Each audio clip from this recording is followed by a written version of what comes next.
আসসালামু আলাইকুম সবাইকে, আশা করি সবাই ভালো আছেন। প্রথমেই বলে রাখি, আমি বাংলাদেশের ক্রিকেটের একনিষ্ঠ সমর্থক। আমি বাংলাদেশের ক্রিকেটের উন্নয়ন চাই, আমি বাংলাদেশের ক্রিকেটের ডেভেলপমেন্ট চাই, আমি চাই বাংলাদেশের ক্রিকেট এগিয়ে যাক এবং আমরা যে লেভেলে এখন আছি সেখান থেকে অনেক অনেক উপরের দিকে চলে যাই, আমরা টপ 5 টিমসের মধ্যে চলে যাই, সেরকম একটা আশা আমরা ডেফিনেটলি দেখি।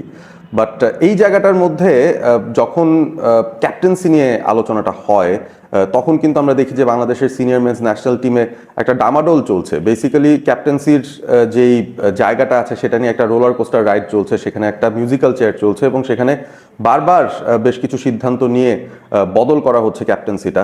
রিসেন্ট সময়ে আমরা খেয়াল করে দেখেছি যে প্রথমে নাজমুল হোসেন শান্তকে 3 ফরম্যাটেরই ক্যাপ্টেন্সি দেওয়া হয়েছিল, টেস্ট, টি-20 এবং ওডিআই। তারপর হঠাৎ করেই তার সঙ্গে একটা বনিবনার সমস্যা হয়ে যায়, তাকে অনেকটা না জানিয়ে বা এরকম একটা বিতর্কিত সিদ্ধান্তের মাধ্যমে তার কাছ থেকে দুটো ফরম্যাটের ক্যাপ্টেন্সি নিয়ে নেওয়া হয়, তাকে শুধুমাত্র টেস্ট ক্যাপ্টেন হিসেবে রাখা হয় এবং ওয়ানডে এবং টি-20 দুটো ফরম্যাটে দুটো ভিন্ন ক্যাপ্টেন এনে 3 ক্যাপ্টেন তত্ত্বে বাংলাদেশ ক্রিকেট বোর্ড চলে যায়।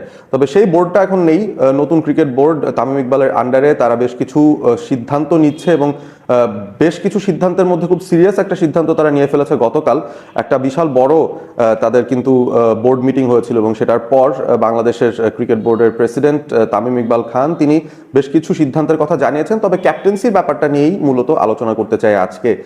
তিনি কি কি বলেছেন? প্রথমত তিনি বলেছেন যে ক্যাপ্টেন্সির বিষয়টা নিয়ে, মেহেদী হাসান মিরাজের বিষয়টা নিয়ে তিনি বলেছেন যে মেহেদী হাসান মিরাজ একটা ফ্যান্টাস্টিক প্লেয়ার, বাংলাদেশের জন্য বিরাট বড় একজন অ্যাসেট এবং তার মাধ্যমেই বাংলাদেশ সামনে অনেকগুলো ম্যাচ জিততে পারবে সেই আশা তিনি এখনো ব্যক্ত করেন।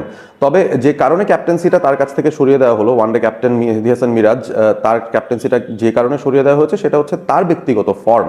এবং এই যুক্তিটা দাঁড় করিয়ে তামিম ইকবাল তিনি একটা ব্যাপার বলেছেন যে বাংলাদেশ কিন্তু ওডিআই টিম হিসেবে দলগতভাবে সফল হয়েছে। রিসেন্ট 5টা সিরিজের মধ্যে আমরা দেখলাম যে 4টা সিরিজ বাংলাদেশ জিততে পেরেছে এই ওডিআই ফরম্যাটে এবং ঘরের মাটিতে বাংলাদেশ দুর্বোধ্য ছিল বলা যায়। অস্ট্রেলিয়াকেও বাংলাদেশ হারিয়েছে ওয়ানডে সিরিজে, যেটা একটা চমৎকার অর্জন আমার কাছে মনে হয়। সো এই এতগুলো দলগত অর্জনের পরও, মেহেদী হাসান মিরাজকে সফল ক্যাপ্টেন বলার পরও কেন তার কাছ থেকে ক্যাপ্টেন্সিটা নিয়ে যাওয়া হয়েছে? ব্যক্তিগত পারফরমেন্স অনেক সময় ইম্প্যাক্ট রাখে এবং আপনি অ্যাজ এ ক্যাপ্টেন যখন সামনে থেকে লিড করতে পারছেন না, যখন আপনার পারফরমেন্স পড়তির দিকে আছে, তখন আপনি যে কোনো দলেরই ক্যাপ্টেন হন না কেন, দিন শেষে আপনার কিন্তু ওই ব্র্যান্ডটা নিয়ে ফেলতে হবে। তবে মেহেদী হাসান মিরাজের ক্ষেত্রে বাংলাদেশ ক্রিকেট বোর্ড যে সিদ্ধান্তটা নিয়েছে আমার কাছে মনে হয় যে সেটা পপুলিস্ট সিদ্ধান্ত না, সেটা একটা চিন্তা ভাবনা করে একটা ডিসিশন নেওয়ার জায়গা, যেখান থেকে আসলে একজন ইন্ডিভিজুয়াল প্লেয়ারেরও বেস্টটা বের করে আনার একটা অ্যাটেম্প্ট নেওয়া হচ্ছে এই জায়গাটায়। মেহেদী হাসান মিরাজের ব্যাটিংটা নিয়ে যদি আমরা চিন্তা করি, তিনি ওয়ানডে ফরম্যাটেও যখন ব্যাটিং করেছেন আমরা তার ওভারঅল ক্যারিয়ারে দেখেছি বেশ কিছু জায়গায় তিনি কিন্তু সেলফলেসলি খেলেছেন, অনেক সময় বলা যেতে পারে। অনেকে হয়তো সেটাকে অন্যভাবে দেখতে পারেন, বলতে পারেন যে তিনি আসলে দলে টেকার জন্য যেই পজিশনে তাকে দেওয়া হয়েছে সেখানেই তিনি খেলতে রাজি হয়েছেন, ব্যাপারটা এরকম। দলে টিকে থাকার জন্য একটা সেলফিশ রিজনে আমার কাছে মনে হয় যে ব্যাপারটা অন্যভাবেও দেখা যেতে পারে।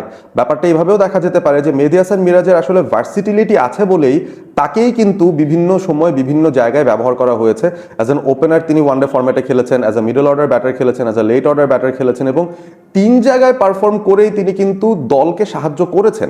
আপনি অ্যাজ এন ওপেনার মেহেদী হাসান মিরাজের কথা চিন্তা করেন, তিনি আফগানিস্তানের সঙ্গে যখন ওপেন করতে নামেন তাকে স্পেশালিস্ট আফগানিস্তানের এগেনস্টের ওপেনার হিসেবে নির্বাচিত করা হয়েছিল একটা পয়েন্ট এবং তিনি কিন্তু বারবার নেমে সেখানে সফলও হচ্ছিলেন। আমরা যদি তার মিডল অর্ডার ব্যাটিংয়ের কথা বলি, সেখানেও কিন্তু তিনি বেশ কয়েকটা ম্যাচে পারফর্ম করে দলকে জেতাতে সাহায্য করেছিলেন। লেট অর্ডার ব্যাটিংয়ের কথা যদি বলি, সেখানে 2022-এর ইন্ডিয়া সিরিজের কথা নিশ্চয়ই আপনাদের মনে আছে।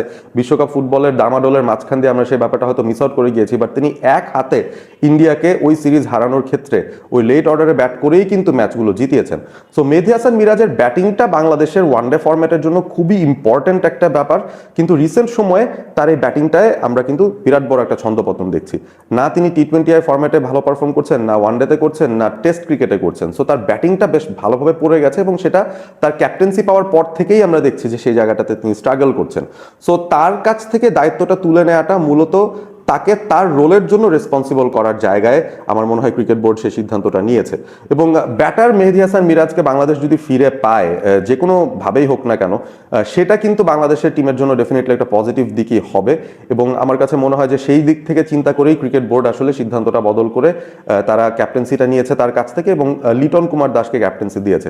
এখানেও একটা ফানি ব্যাপার আছে। আপনি দেখেন লিটন কুমার দাস ইভেন 1-1.5 বছর আগেও, বেশ কয়েক সিরিজ আগেও লিটন দাসকে কিন্তু ওয়ানডে ফরম্যাটের জন্য কনসিডারই করা হচ্ছিল না। তিনি টি-20 দলের ক্যাপ্টেন, খুবই ভালো কথা। টেস্ট ক্রিকেটটা খেলছেন দারুণভাবে, খুবই ভালো কথা। ওয়ানডে ফরম্যাটে সামহাও তার ফর্ম এতটাই পড়তির দিকে ছিল যে লিটন কুমার দাসকে ওয়ানডের যে স্কোয়াড আছে সেখানেই অনেক সময় রাখা হচ্ছিল না, তাকে বিশ্রাম দেওয়ার নামে আসলে ড্রপই করা হচ্ছিল। সেই জায়গা থেকে লিটন কুমার দাস নিজেকে রিইনভেন্ট করেছেন। আমার মনে হয় বাংলাদেশের এই মুহূর্তে ওয়ানডে ক্রিকেটে যে মিডল অর্ডারটা আছে সেখানে তিনি খুব ইম্পর্টেন্ট একটা কম্পোনেন্ট হিসেবে প্লে করছেন।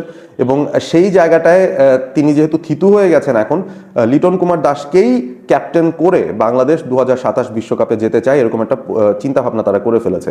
এখনো কিন্তু 15 মাস বাকি রয়েছে ওডিআই বিশ্বকাপের। সো সিদ্ধান্তটা বোধহয় এখনই আসা বেটার ছিল। আরো দেরি করে যদি হতো তাহলে হয়তো টিম গোছাতে লিটন কুমার দাসের বেশ সমস্যা হতো, বা তিনি যে ধরনের প্ল্যান করতে চাইছেন সেই প্ল্যানটা এক্সিকিউট করতে সমস্যা হতো। তো সেই জায়গা থেকে আমার মনে হয় যে সময় বাঁচিয়ে একটা সময় উপযোগী সিদ্ধান্ত নিয়েছে বাংলাদেশ ক্রিকেট বোর্ড, যে তারা ক্যাপ্টেন্সির বদলটা এখনই করে ফেলেছে।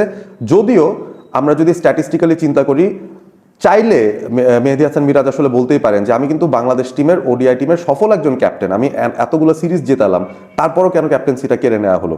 ব্যাপারটা কিন্তু আসলে ওই জায়গায় আবদ্ধ না। আপনি অ্যাজ এ ক্যাপ্টেন শুধুমাত্র আপনার দল জিতছে সে কারণে আপনি ক্যাপ্টেন থাকতে পারবেন, ব্যাপারটা আসলে এরকম না। আপনার বেস্টটা বের করার জন্যই যদি অনেক সময় আপনার কাছ থেকে ক্যাপ্টেন্সির রেসপন্সিবিলিটিটা সরিয়ে প্লেয়ার রেসপন্সিবিলিটিটা বাড়িয়ে দেওয়া হয়, সেক্ষেত্রে কিন্তু দলটাও খুব ভালোভাবে হয়তো চলতে পারে। এবং মিরাজের যে সেলফলেস নেচারটা আমরা দেখি, এটা খুবই ডিবেটেবল একটা বিষয়। আসলে তিনি কি সেলফিশ নাকি সেলফলেস, এটা নিয়ে অনেকে হয়তো তর্ক বিতর্ক করতেই পারেন। বাট আমার কাছে যেটা মনে হয় যে একটা সেলফলেস পার্সপেক্টিভ থেকে যদি আমরা দেখি, লেন্সটা একটু পরিবর্তন করে যদি দেখি, Mehedi Hasan Miraz should take it very positively. এবং তার ব্যাটিংয়ের ইম্প্রুভমেন্টটা তিনি যদি আসলেই আনতে পারেন এবং বাংলাদেশের এই ওডিআই সেটআপের মধ্যে তিনি যদি নিজেকে এস্টাবলিশ করতে পারেন অ্যাজ আ পিওর অলরাউন্ডার, তাহলে কিন্তু বাংলাদেশ টিমেরই লাভ হবে।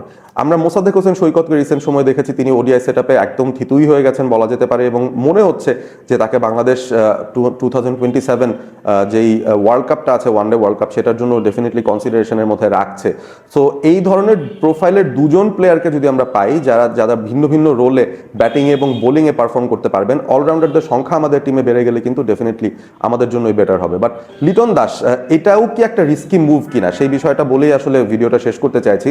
কারণ Liton Das as a captain আমরা জানি যে he is a very good captain. আমরা টি-20 ফরম্যাটে দেখেছি লিটন কুমার দাসের ক্যাপ্টেন্সি বেশ ভালো, এবং তার পারফরমেন্সের ওপর সেটার কিন্তু আজ খুব একটা পড়ে না। তিনি কিন্তু তার নিজের ইন্ডিভিজুয়াল পারফরমেন্সটা বজায় রেখে ক্যাপ্টেন্সিটাও কিন্তু চালিয়ে যেতে পারছেন। এবং এই মুহূর্তে বাংলাদেশ টিমের সবচেয়ে সিনিয়র মেম্বার যদি বলি, সেটা হচ্ছে লিটন কুমার দাস। সো ওভারঅল আমার মনে হয় যে তার কাছে ক্যাপ্টেন্সিটা দেওয়াটা একটা সেফ ডিসিশন ছিল ক্রিকেট বোর্ডের কাছ থেকে।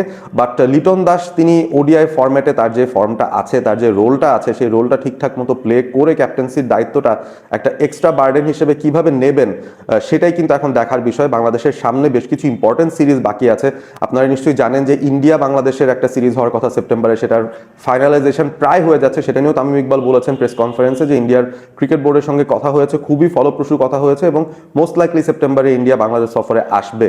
সো সেই বড় সিরিজটাকে মাথায় রেখে লিটন কুমার দাস তার এই ওডিআই সেটআপটাকে কিভাবে তৈরি করছেন, আমরা কিভাবে প্রস্তুত হচ্ছি, নতুন ক্যাপ্টেন্সির আন্ডারে আমরা কি করতে পারি, সেটা আমরা দেখতে চাই। এবং আরেকটা ব্যাপার দেখতে হবে যে মেহেদী হাসান মিরাজ শুধুমাত্র ক্যাপ্টেন্সি হারিয়েছেন নাকি ওডিআই সেটআপ থেকে তার জায়গাটাই হারিয়ে ফেললেন, সেটাও কিন্তু এখন একটা প্রশ্নের মুখে পড়ে যায়। আমরা পরবর্তী ওডিআই সিরিজের আগেই হয়তো বুঝতে পারবো যে মেহেদী হাসান মিরাজকে নিয়ে আসলে ক্রিকেট বোর্ডের টিম ম্যানেজমেন্টের কোচিং স্টাফের আসলে কি পরিকল্পনাটা রয়েছে। আপনারা কমেন্ট করে জানিয়ে দিন, এই ক্যাপ্টেন্সির পরিবর্তনটা ওয়ার্ল্ড কাপের 15 মাস আগে, ওয়াজ ইট আ গুড কল? মেহেদী হাসান মিরাজের ক্যাপ্টেন্সিটা চলে যাওয়াটা কি যৌক্তিক ছিল কিনা, এবং লিটন দাসকে ক্যাপ্টেন্সি দেওয়াটা কি যৌক্তিক ছিল কিনা, সেটা আপনারা কমেন্ট করে জানিয়ে দেবেন। ভালো থাকবেন সবাই, সাবস্ক্রাইব করবেন অল স্পোর্ট এবিপি।